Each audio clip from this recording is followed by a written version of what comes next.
मैं 27 साल का हूँ, दिखने में ठीक ठाक और शारीरिक रूप से हटा करता हूँ। मैं एक निजी कंपनी में मैनेजर के पद पर काम करता हूँ और पिछले कई सालों से शहर में रह रहा हूँ। मेरी शादी को अभी 6 महीने ही हुए हैं। मेरी पत्नी का नाम कोमल है और वह बहुत सुंदर है। मैं उससे बहुत प्यार करता हूँ। हमारा अपना घर शहर में है और हम दोनों यही रहते हैं। मेरे माता पिता गांव में रहते हैं, इसलिए शहर में सिर्फ मैं और कोमल ही रहते हैं। हमारे घर के ठीक बगल में एक विधवा भाभी रहती थी, जो अपने सास ससुर के साथ रहती थी। भाभी की उम्र करीब 30 साल थी।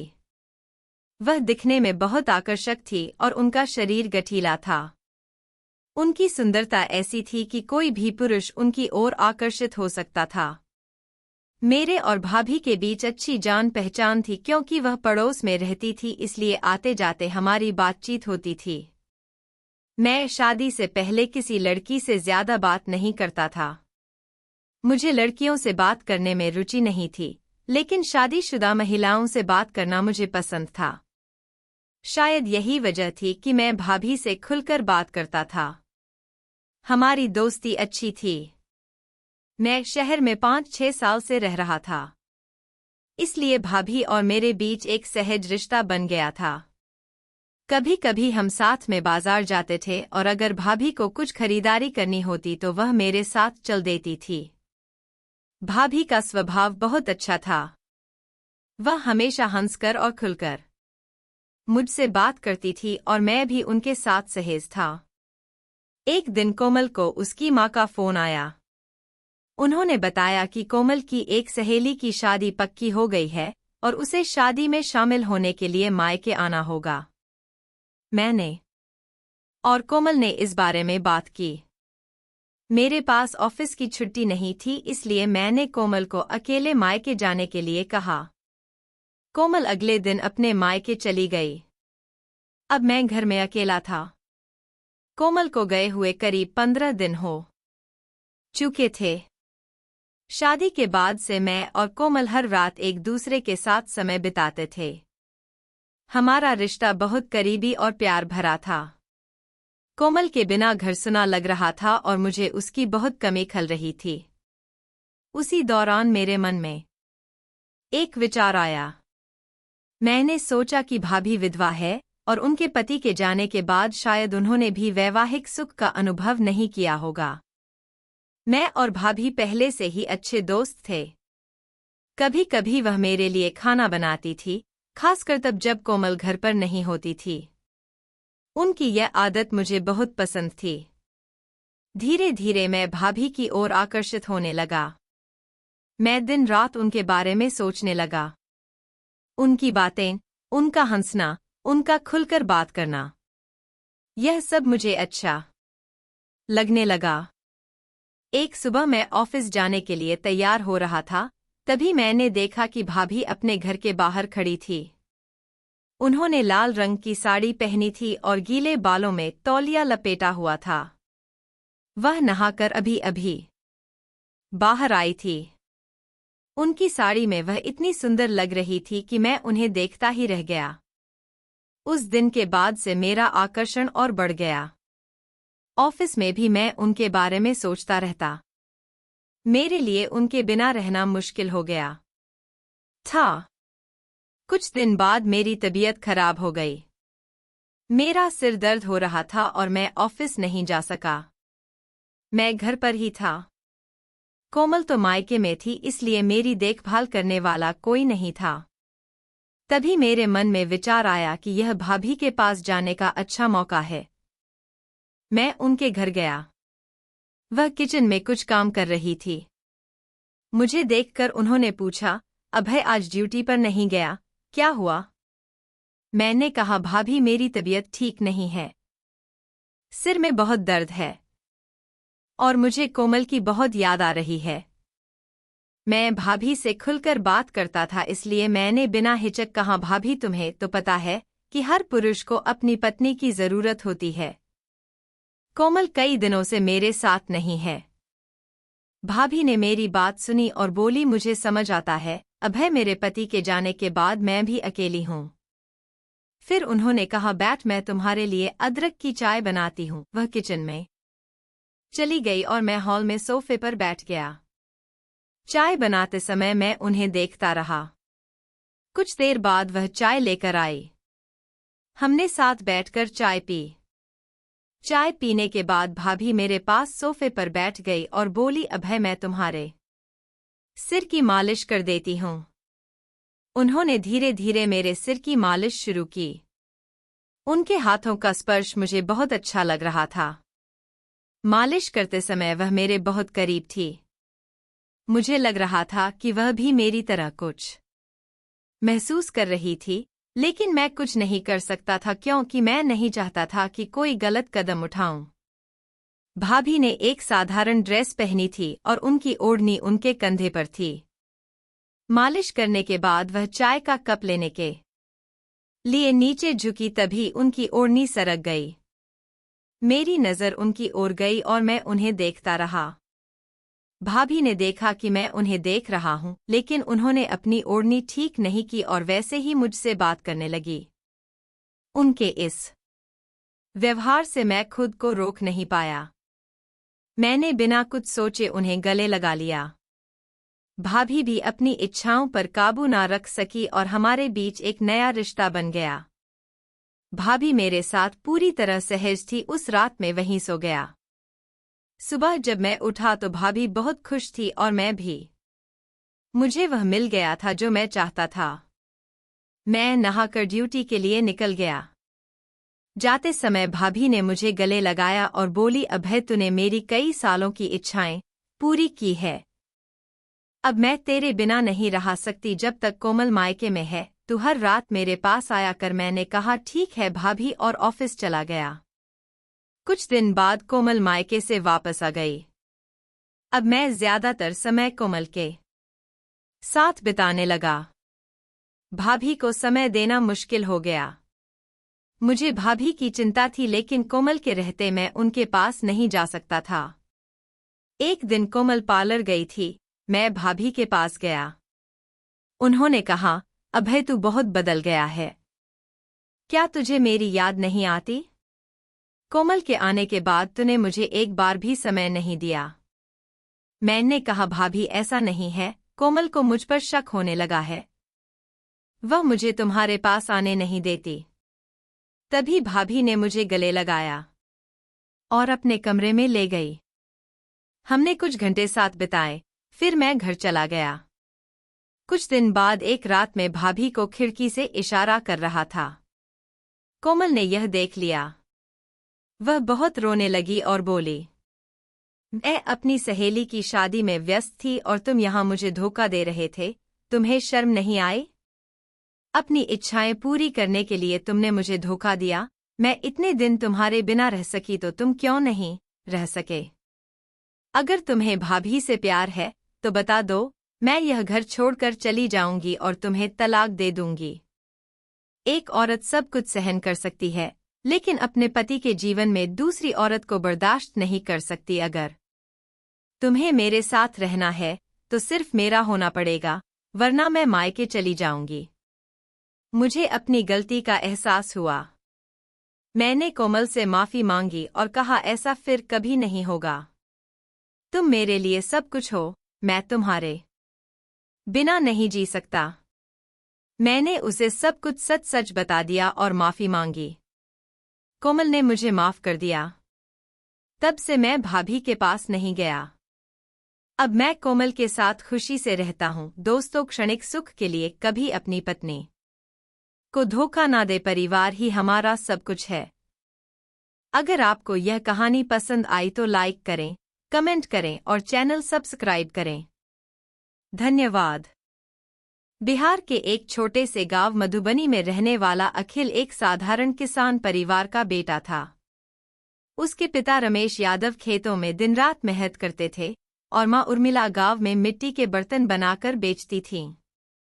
अखिल 4 भाई बहनों में सबसे बड़ा था।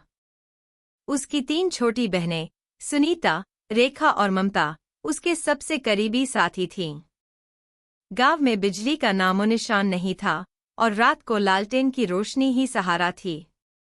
गांव का स्कूल मिट्टी का बना था, जहां टूटी बेंचें, फटी किताबें और शिक्षक जो महीने में कुछ दिन ही आते, बस यही हाल था। फिर भी अखिल को पढ़ाई से गहरा लगाव था। उसका सपना था कि वह एक दिन सिविल सर्विसेज का अधिकारी बने और अपने गांव के लिए कुछ ऐसा करे कि वहां शिक्षा, बिजली और साफ पानी की कमी न रहे। वह चाहता था कि मधुबनी के बच्चे भी बड़े सपने देखें और दुनिया में अपनी पहचान बनाएं। अखिल बचपन से जिज्ञासु था।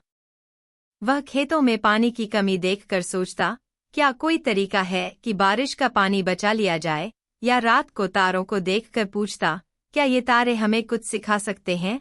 गांव वाले उसकी बातों पर हंसते, यह लड़का बेकार के सपने देखता है। खेतों में काम कर, परिवार का सहारा बन, पिता रमेश भी यही चाहते थे।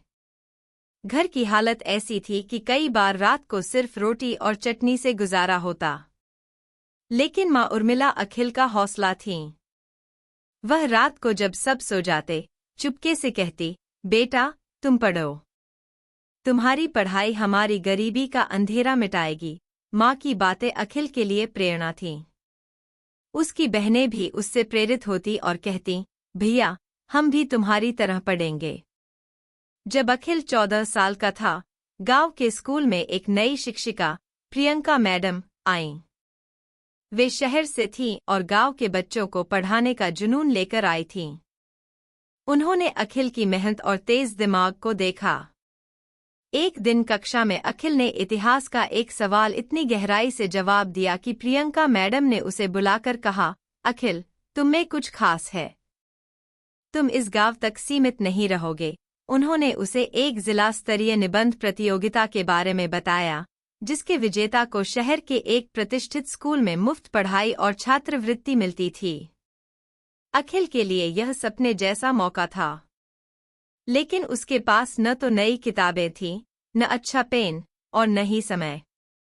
फिर भी उसने ठान लिया कि वह इस मौके को नहीं छोड़ेगा। अखिल ने दिन रात मेहनत शुरू कर दी। सुबह वह खेतों में पिता की मदद करता, फिर स्कूल जाता और रात को लालटेन की रोशनी में निबंध लिखता। प्रियंका मैडम उसकी मदद करतीं। वे उसे अपनी पुरानी किताबें देतीं, निबंध लेखन के गुर सिखातीं और कभी-कभी रात को अपने घर बुलाकर पढ़ाती। अखिल ने प्रतियोगिता के लिए एक निबंध तैयार किया, जो गांवों में शिक्षा की कमी और उसके समाधान पर था। लेकिन रास्ते आसान नहीं थे।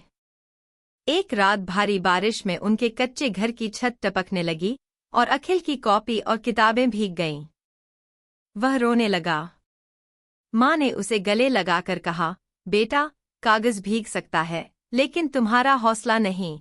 माँ ने गांव के साहूकार से उधार लेकर नई कॉपी और किताबें खरीदीं। अखिल ने फिर से लिखना शुरू किया।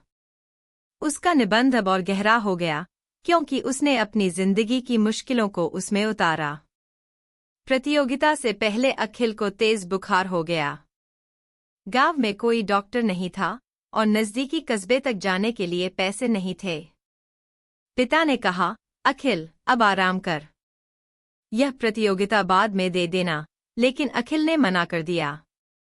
वह बुखार में भी रात को निबंध को अंतिम रूप देता रहा। माँ रात भर उसके सिर पर गीली पट्टी रखती। प्रतियोगिता का दिन आया।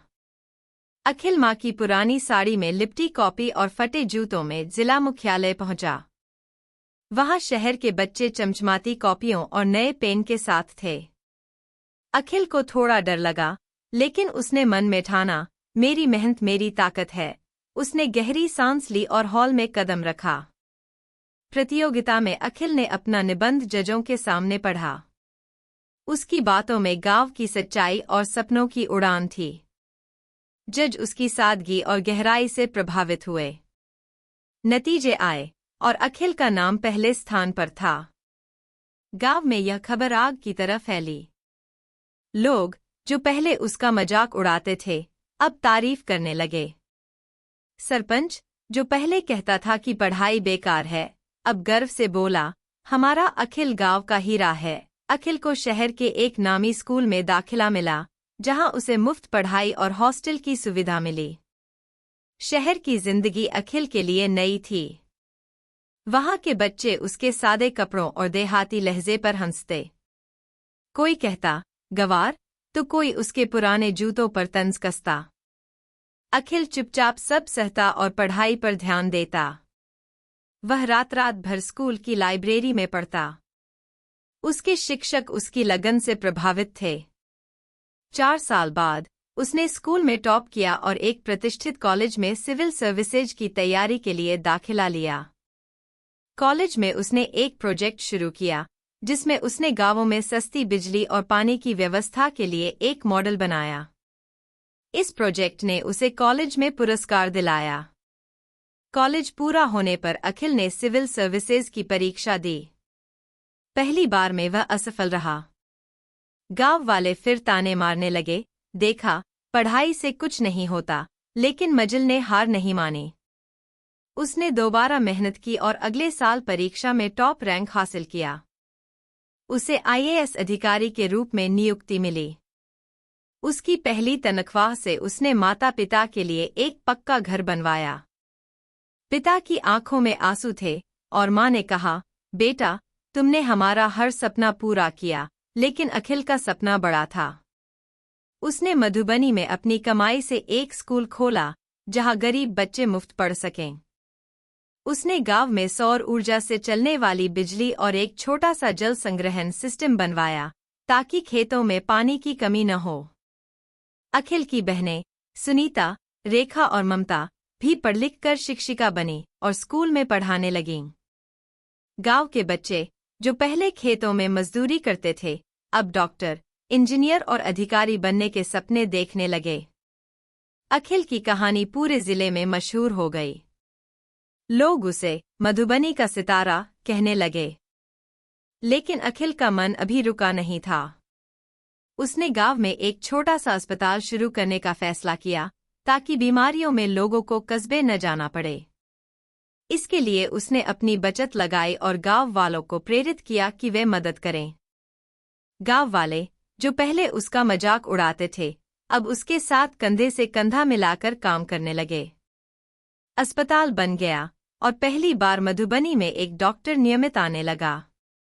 जब अखिल 35 साल का था, उसे एक नई चुनौती मिली। उसे एक बड़े सरकारी प्रोजेक्ट की जिम्मेदारी सौंपी गई, जिसके लिए उसे दिल्ली में रहना पड़ता। गांव वालों ने कहा, अखिल अब आराम करो, तुमने बहुत कुछ कर लिया। लेकिन उसने जवाब दिया, मेरा गांव मेरा परिवार है, मैं इसे कभी नहीं छोड़ सकता। उसने दिल्ली से प्रोजेक्ट मैनेज किया और हर महीने गांव आकर अपने स्कूल और अस्पताल को समय दिया।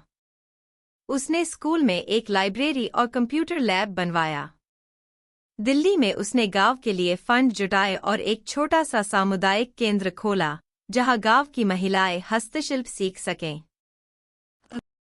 अखिल की शादी एक शिक्षिका, नेहा, से हुई जो उसके सपनों को समझती थी।